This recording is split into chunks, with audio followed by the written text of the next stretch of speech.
Recording in progress.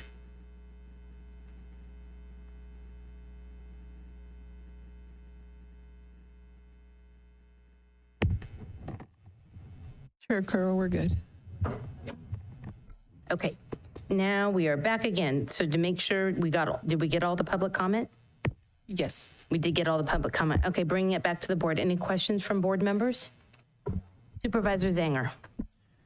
Great, thank you. Yeah, question, what's going on with the asphalt piles? Are they related to the business in some way? I don't know if the appellate wants to speak on that or what the deal is.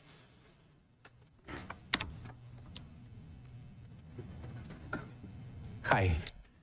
They're actually not part of the, I just have a pile right there. One of my buddies, he owns trucks that didn't have a place to dump them. And they were working on the roads, 101 and the road over there. And I told them that it was okay, just pile them and then take them later on. But I just have them right there. They're not spread like Mrs. mentioned it. They're a big pile right there. Okay. If you see the pictures, there's piles where they were dropping it, and that's it. All right. Okay, you guys, I'm sorry. We need to keep quiet in the chambers. If you need to talk, you can go in the lobby. Yeah. So but I do have it. Okay. That has nothing to do with with what I'm doing. I just hold them for the guy to finds a place to dump them. Okay. That's it. Is your intention you're not going to spread those No, on the property? No. Okay. No. Okay. All right. And then Victor, I know last time the issue brought up was the noise issue. Now, so did the county do the noise testing? What happened there? Yes. Okay. Yes, we did the noise testing. We used the same decibel reader that the Hollister Police Department uses. Okay. So those are the numbers we saw today. Correct. Okay. Got it. Yeah. I mean, I kind of spoke on this last time. I made my case. I mean, I grew up most of my life with row crops all around me. I understand the farming thing. I mean, sometimes there's tractors spraying in the middle of the night, because they have to do it in the middle of the night. There's, like Paul said, there's, those air cannons, there's all kinds of noise, there's trucks. And so I said it last time, I think this is just part of the ag experience, I would say. This is part of being surrounded by farm fields in every direction. And like we said last time, the issue was the noise. We cleared that up, so I don't really see any issue here going forward. I do have a question, though, about the drainage, just because this whole flooding thing has been a nightmare for me for the last couple of years with the rain. But I guess that was the drainage question. I guess if there's not going to be asphalt spread everywhere, so there won't be, I guess, will there be any more water runoff than if these trucks weren't here? I mean, do we see that as an issue? I don't see that as an issue. So there are roadway improvements, driveway improvements. Those plans would be submitted to our Public Works Department to ensure that they comply with our county drainage code, section 19.17. So. Got it. Okay, that's all. Okay, Supervisor Gonzalez? Okay, I don't have a background in ranching, farming, or anything like that, so I'm kind of ambivalent of how and where I want to fall on this item. I did see on social media your request to get people involved and attend this meeting.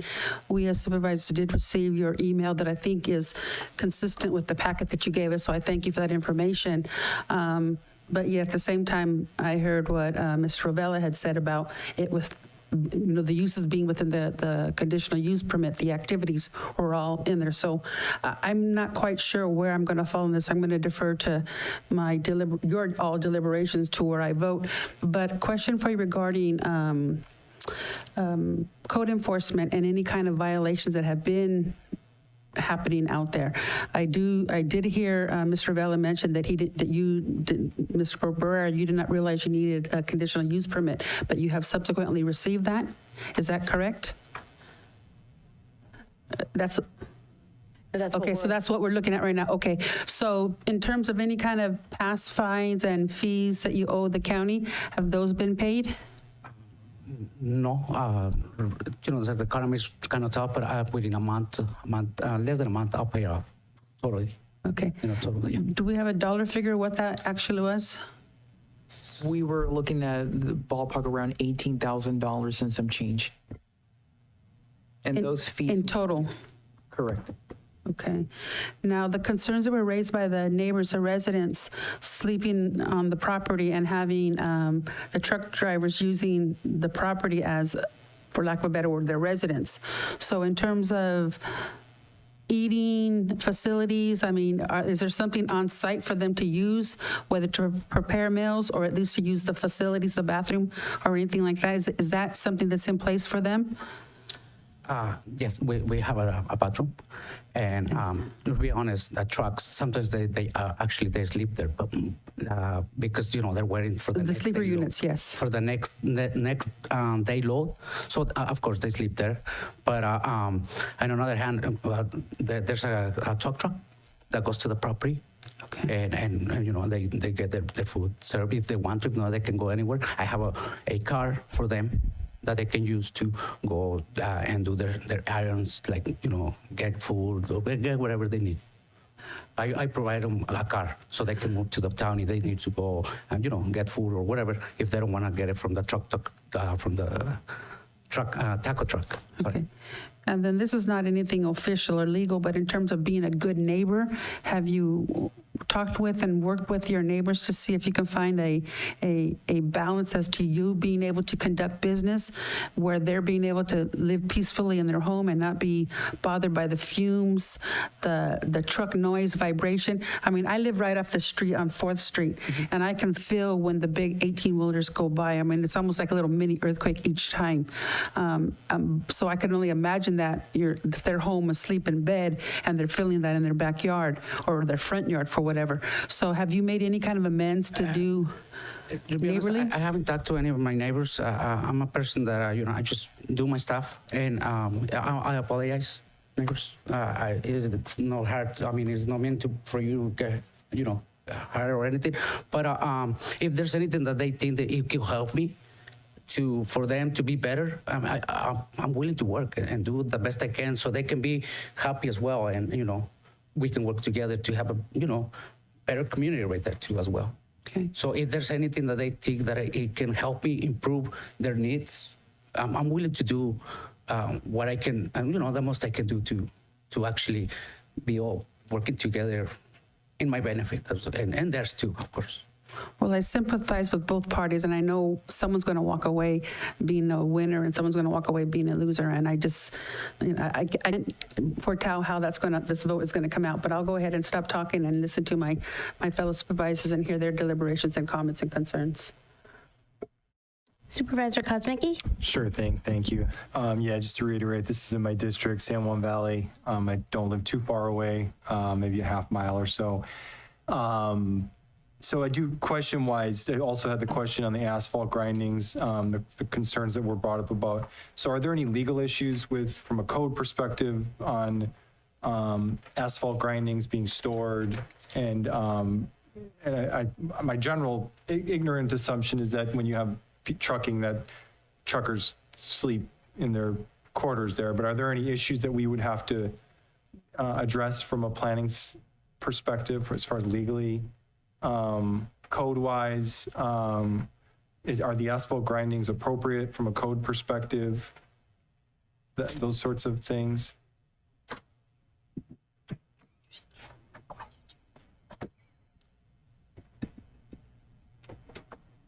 Hello.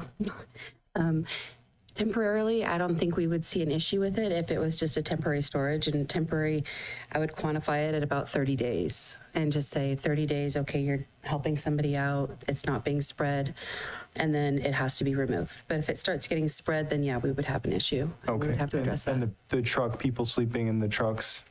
If it's part of the conditional use permit and that's allowed, then that would be okay. If they quantify the number of trucks and they exceed that, then we can intervene. That might be, I don't know, something beneficial to quantify the number. Okay. Okay. So, so I'm sympathetic. It's like Supervisor Gonzalez, he's sympathetic to everybody here. I mean, there's neighbors, I'm also, the code enforcement division is getting to know me well now, because I do, I get complaints and I follow up on those. And I think we do need to have an orderly community when it comes to code issues. But I also want to be reasonable. I think we all want to promote agriculture and businesses.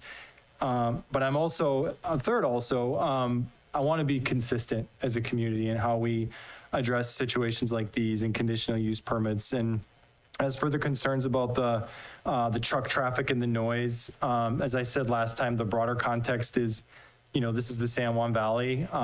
There's an expectation of truck traffic and significant noise. I get, early in the morning sometimes, I get my 3-year-old running in because he's woken up from the trucks. And that's just part of the life that I choose living in the country.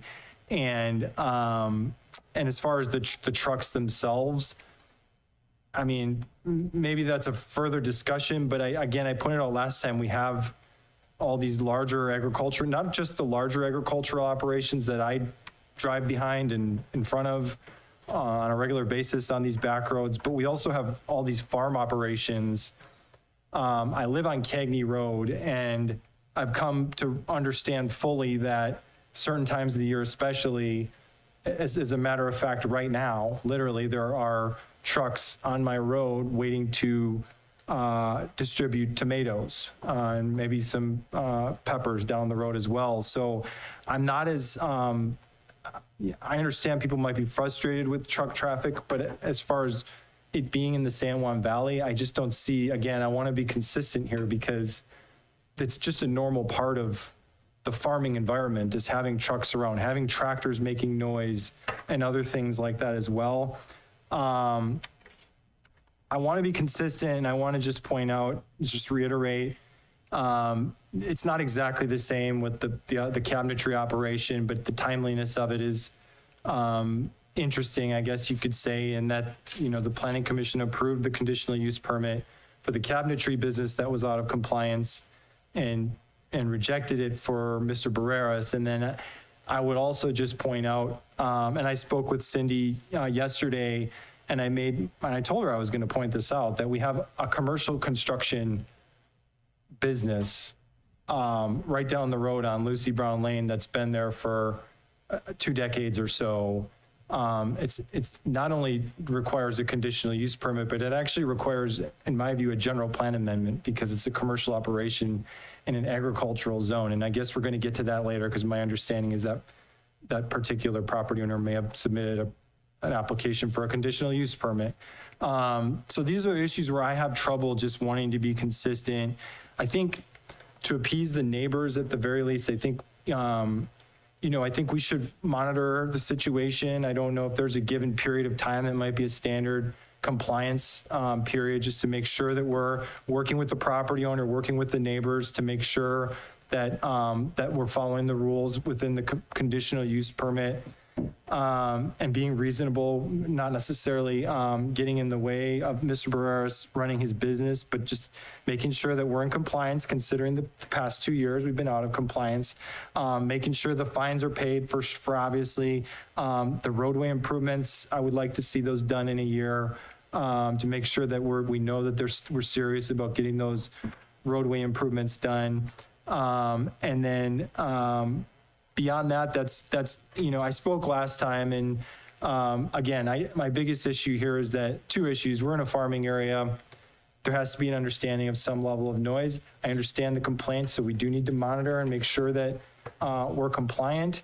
And I believe that we did certainly address the noise issue as well. So that's basically where I'm at. Thank you. Supervisor Sotelo. Thank you. Okay, I've got a few questions. I'm just going to start with, so there was some mention previously about trucks over 75 feet in length. Can you speak to that at all? Is that a legitimate claim or not? They're 53 plus 14. It's 60, like 65, 67 feet. So there are none that are over 75 feet? Of course, there's trucks that are a little bit longer, but mostly they're like 15 feet from the 53 and up. So it's like 66, 67 feet, the measurement of a truck, the ones that I use. So what do we do in instances when there are two? I mean, if the national, I think it was the national highway, whatever, I can't remember what the thing was, but if there is, if they're out of compliance and they're too long for our roads, how do we, I mean, honestly, or they're not? I guess that's my question. Are they out of compliance or they're in compliance? Can you because be they- driving a truck that is over 75 feet in length? they're not over 75, but they're 67, 68. I mean, I haven't measured exactly, but that's the measurement. It goes probably 70, and the road says right there only not advised. It's not prohibited. It's a yellow sign. So I don't know what to tell you about this. So where I think we're trying to get at, and this may not be a question for you, and I apologize for interrupting, but the CHP code section that was cited, combination of vehicles exceeding 65 feet in length, and also federal law, driving of commercial vehicles, every commercial motor vehicle must be operated in accordance with the laws, ordinances, and regulations of the jurisdiction. And there's something about this operating off the national network on. Yes, thank you. You went right where I was going, and I was just making comment to Supervisor Kosmicki. He took my other question. But how is that enforced, and is that part of our obligation, or is that part of a CHP that this appeal can't look at? I mean, is that something that we should be looking at, or is that something that we should not be looking at? Because we're now getting into enforcement of the length of a vehicle, which is a CHP enforcement, and I don't think that that's necessarily what this body is doing. Is there anybody that can speak on this? I'm looking at Thank county you for council. clarifying. I'm sorry, I knew right where you were going. I just wanted to jump in because I had the page. Guess not. I guess not. It doesn't sound like it. All right, I'll move on to my next question. Or Abraham. go ahead. Abraham? I think if that is the direction of the board, we can look into that if that is what you would like for us and come back. But yeah, that's nothing that we did not analyze that in as part of this report. So the question, I think, I am so sorry to step all over you. With code enforcement, is this something that code enforcement would be contacted and said, we've got trucks that are over 65 feet in length?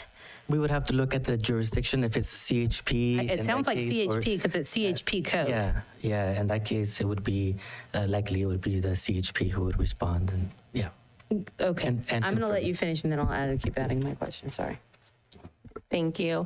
Okay, so adding on to that, there was mention today about a truck route, and they're not supposed to go beyond Prescott Road. I didn't know that, I'm sorry, but do we have, what are the rules regarding the truck route? Yeah, thank you for that, Supervisor Sotelo. So there are established truck routes that would need to be followed, and that is something that we would have to coordinate with the Sheriff's Department and CHP as well to make sure that that's being enforced. But that is one thing that we would want the truck drivers to adhere to.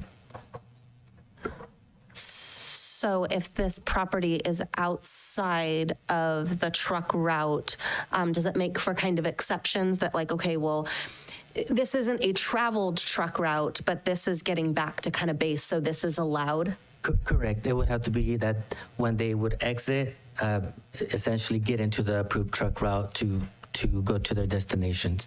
So is that something that we need a ruling on, or you feel pretty confident in that, yes, this isn't on the truck route, but they're also not necessarily at that moment hauling per se on a truck route, they're going to and from the business? Yes, and so that's it is allowed. Correct. Typically, when there is a business that has hauling of trucks, wherever they're at, and if once they approach the jurisdiction, they would have to follow the approved truck route. I know for the city, for example, it's West Side Boulevard, so they can't go through like South Street or any of these other streets. They would have to, as soon as they come in from Hollister Highway or 4th Street, they would have to go into West Side Boulevard to towards Union or so. So yeah, they would have to follow or abide by that approved truck route. Okay. All right, now let's get to, I've got questions on asphalt grindings as well.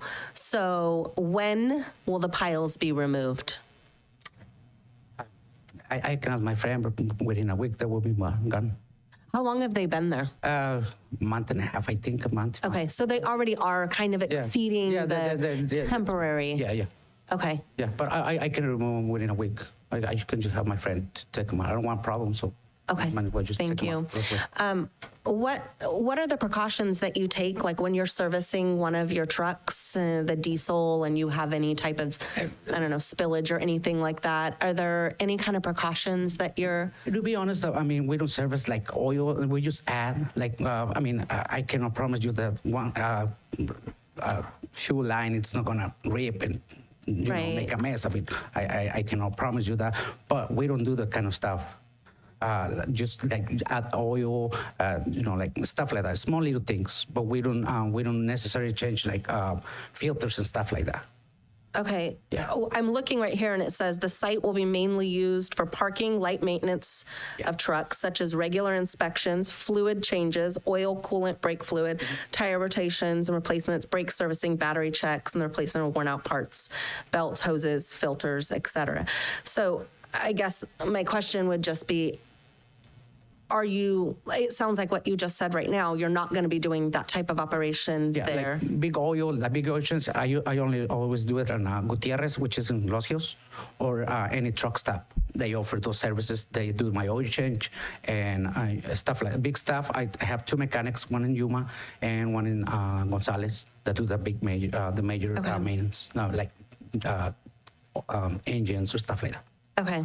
I'm just wondering if that might help with, I think probably some of the concern is we've got kind of it in writing in one spot and then it's kind of changing. And so I'm wondering is it possible that, where we could just be very specific and kind of what's allowed, right? So I get on some of these different things in smaller doses, but in the way that it's written in this receipt, which appears to have come from yourself, that we're just very clear on, like not doing those oil changes and things out for like the large projects. I get there's going to be little things here and there, but I'm just thinking kind of building on that good neighbor thing that might help with the relationships. I wanted to ask, are you agreeable to the road improvements? Yeah, no, that's fine. There's something that I have to do in order for me to get my permits, and if there's anything that the neighbors think that I might help them to, I'm open to suggestions. I just wanted to make sure that you were agreeable to that. Is there anything that we can do as the county to ensure compliance with different parts of this to make sure that, we're kind of building on that good neighbor? I definitely want to be supportive of our ag industry, of small businesses, of our neighbors that are out there. But is there anything that we can do to make sure that there is compliance, kind of everybody working together type of a thing? Absolutely, Supervisor Sotelo, thank you for that question. You can direct us to be a part or